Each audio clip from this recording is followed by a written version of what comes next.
My girlfriend of 7 years and I rented a beach house Airbnb in the Hamptons on Long Island in 2018. My girlfriend's name is Alicia. The house was very secluded and it literally sat right on the beach like back door led to the dunes. It was also more or less a completely private beach during the day, except for the occasional locals going for walks or jogs along the dunes. We were there for 3 days and 2 nights. During the daytime, for the most part, we lay in the sand with drinks or we jump in the pool in the backyard of the house. The first night we went to some local bars to drink a little bit and went back to the house to relax and watch a movie. The second day there, like I said, we basically did the same thing as the first day, only this time we hopped in the pool first before going to lay on the beach to dry off. The house was absolutely gorgeous, a fantasy home for Alicia and I, with surrounding the house, pool in the backyard and beach 10 steps from the back.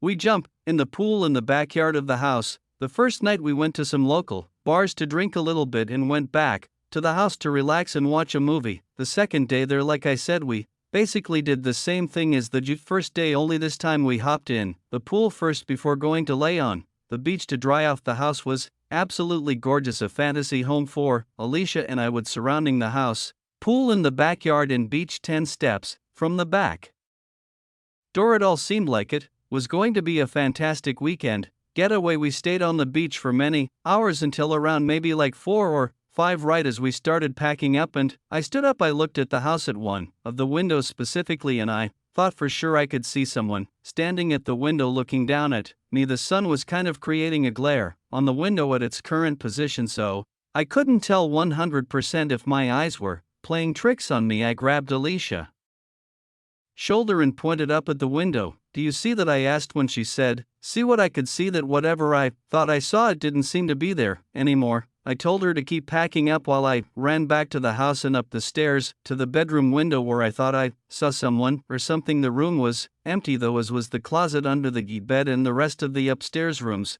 The only noise was the sound of the window air conditioners in various rooms, and then the door opening downstairs. It was Alicia arriving with the stuff, so I chucked it up as seeing things. After lying in the sun for hours that night, we hit a couple of the same bars again. We stayed out later this night because it would be our last night there. I think we got back around 11 o'clock. Upon entering the living room, we tried to flick the lights on, but they wouldn't. Then we noticed all the digital clocks from the cable boxes were off too, so the power was out, and looked around for a circuit box but couldn't find one. It was way too late to call the homeowner. All that would happen is we miss out on watching a movie that night. We were tired anyway, so we just went upstairs, using our phones to provide us enough light to prevent us from falling on our faces. Up the stairs we went to bed, and the alcohol in Alicia's system helped her knock out pretty quickly. But then I sat up when I felt like I heard something from outside of the room. I looked at the doorway. Someone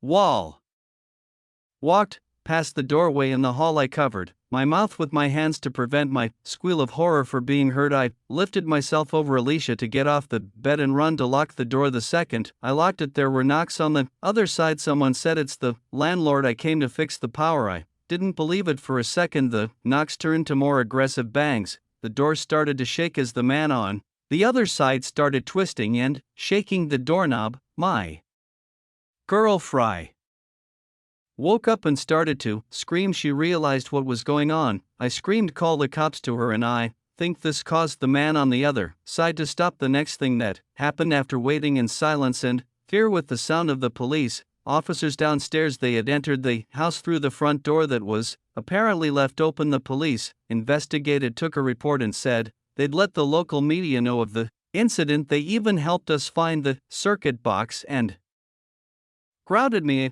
few days prior, so I couldn't go to any of them. However, I live in a neighborhood that's very connected, so my neighbors had a party outside in the cold Isake. My parents forced me to come outside for it. I'm not extremely awkward or anything, but I hate talking to older adults because I never know what to talk about. Luckily, I had a friend named Eli who lived in the same area, so I called him up and we hung out at the party. After a few minutes at the party, we got extremely bored. It just wasn't fun for us because there was no one our age in the area. We talked a little bit, then the Eli asked, "Doesn't Savannah live like down the street? We should go door ditcher." I agreed to Eli's suggestion, and we were on our way down the street. To clarify, Savannah is that extremely popular girl that every guy has a crush on. In high school it was awkward enough that we were neighbors, but her dad was also my dentist. We made our way down the street. The sun began setting quickly. Eli and I made jokes about dumb things we found funny at the time. Being honest, we were both pretty nerdy. Our sophomore year, I eventually asked Eli if he knew where the house was located because I had never been to Savannah's house before. After scanning the whole area of houses, Eli began pointing to my west. He was pointing at a big house that was pretty complex. We lived in a mediocre area in Michigan. Houses like this one were rare here. Anyway, we sneakily approached the house. It was only to our surprise that no one was home. No cars in the driveway, the lights were off, nothing. We both began observing the house. We agreed that she probably went on a trip with her family. I suggested that we come back next week and do the door ditch. Eli didn't listen though. He kept staring at the house. He approached the front door. Eli, let's go, I yelled. He told me to be quiet. As he opened the front door, his face lit up. They left the door unlocked. Eli suggested that we explore the house, and that it would be quick. Being the curious teens we were, we entered the house. Is dark and extremely cold. We both split up exploring the enormous house. I went into every room of the house and began to feel extremely guilty, because that was considered breaking into someone's house. Also, we were invading the family's privacy. After a few minutes of contemplation, Eli began screaming. I walked over to the screams and found Eli. He was leaving what I believe was Savannah's room. Why are you screaming? I asked. He began walking me to the nearest bathroom. He locked the door and started whispering. There was someone watching me in the closet. I tried reassuring him. The person was probably a family member who thought we were breaking into the place. He immediately responded, why would he be hiding in a girl's room? Then from what I saw, the room's walls were entirely white, the bed covers were white, and it just overall gave off a girl's room vibe. I became suspicious myself. That was when we began to hear footsteps approach the bathroom door. We tried listening, but the walking seemed to stop. I totally you like to be quiet. Someone started mumbling something outside the door. Shortly after, there was knocking on the door. It started out soft. As it continued, it got louder and louder. It sounded as if someone was trying to break down the door. It started becoming a scene out of a horror movie. When the person started screaming was a man screaming. He turned around in panic. Lee tried to open the window behind us. It was bolted down. I thought we were dead. There was a wrench right next to the toilet, and I used it to destroy the window. We jumped out of it and fell onto the bushes below. I still managed to break my ankle, but we ran out of there fast. Well, Eli and I were so confused as to who that person was and what their intentions were. A few days passed and the family came back. I couldn't take the guilt anymore. I turned myself into the cops and admitted to breaking in. The cops asked me a few questions. Later, they sat me down with my dentist or the homeowner. I began the conversation with, yes, I'm guilty, but the guy hiding in your daughter's closet nearly tried killing me. My dentist showed mercy and didn't press charges. However, he just started to become anxious as he told me we never invited anyone to stay at her house.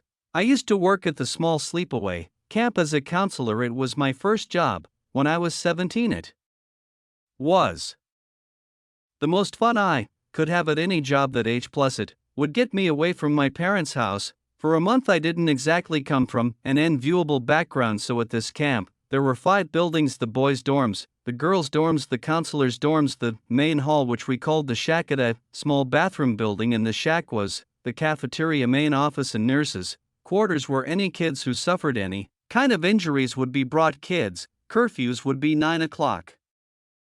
Curfews only, meaning they weren't allowed out at the dorm buildings past that time. I made good friends with this guy named Johnny. He was 3 years older than me, but we got along. It was a Friday night, I remember, because I knew it was the start of the weekend, so for fun, Johnny and I went to hang out with these 2 girl counselors who I'll leave their names out for privacy since I haven't seen them in many years. The 4 of us went out to the woods to smoke. One of the girls were mid-sente when all we heard was a crunch of leaves in the vicinity, surely a footstep. All of our heads turned the same way, and at the same time we all heard it. Then a few seconds later there was a blinding flash. We didn't understand at first. Unnerved, all of us cut the smoke sesh short and exited the woods at an extremely quick pace. Being back on the campgrounds felt a lot safer immediately, but we became paranoid that we were being watched by one of the camp supervisors and that the flash was.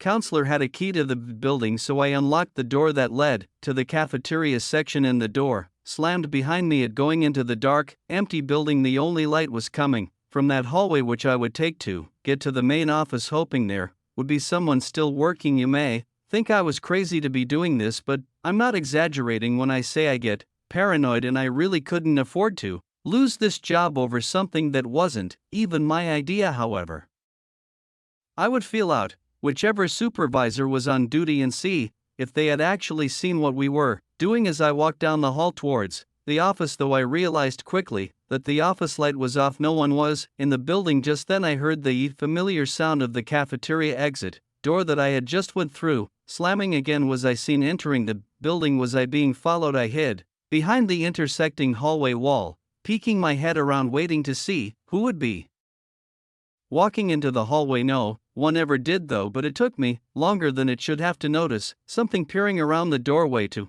the cafeteria. It was a person's head. They were doing exactly what I was doing, peering in my direction. When I realized this, I didn't care about being quiet anymore. I ran as fast as I could to the nearest exit, feet stomping on the wood flooring. I ran to the counselor dorm, where only 3 counselors were still chilling in the common area. One of the being Johnny. I told him, and only him, about what I just witnessed. I didn't know what to think other than I was being followed. I think Johnny could tell I was being a little extra paranoid because I was high, so he told me to just go to my room and lock the door. He made sure to lock the main entrance to the building because I think I scared him too. That night I lay awake for a while, thinking, nervous, so many unanswered questions from one night. The beds in every counselor's room, they right next to a window without blinds, so moonlight would pour in on clear nights, but not on this cloudy night. It was just pure darkness until however many hours after laying down, flesh filled my room. Lightning, no, there was no thunder, not even rain. I looked at the window and all I saw was someone's silhouette out there. When they noticed them, I saw their hand making a waving motion at me. That was the last straw. I left my room screaming for Johnny. He had already gone to bed at this point, so I banged on his door till he opened up. I told him the man who was following me was at my window, so he went to check with me, but figures he was gone. Johnny asked me if I was still high. I told him not at all. It had been hours. I asked if we should call the cops or something. He said no. He told me to sleep on the floor in his room with my blankets if it made me feel better. Loki, I think he wanted me to, 'cause he was scared just like I was. I didn't understand why on the surface he was pretending to not take this seriously, given that he saw the first flesh in the woods with me. I did sleep in his room, though I didn't want to sleep alone. I was too terrified. The next day I went to the main office to talk with one of the supervisors. She didn't really know what to do. She didn't call the police, but she gave me permission to call them if something else happened for the safety of the children. But nothing happened again, not until the last day on the job for counselors. This was when the kids had already went home, and it was the day we were supposed to pack up and leave. I woke up to 4 pictures taped on my window. One zoomed in on me in the woods that night with Johnny and the 2 girls, a second picture of me sleeping in my bed, a third picture of me entering the shack building that night we smoked, confirming I was being watched and followed, in the 4th picture a zoom in of my license plate number. I took the photos and showed them to the same supervisor. She kept them for evidence. After writing down my whole story, including the smoking weed part, this was many years ago now, and nothing ever happened again, but I was scared to death that the picture of my license plate was some kind of threat, that whoever it was would track me. I still don't know who took those pictures.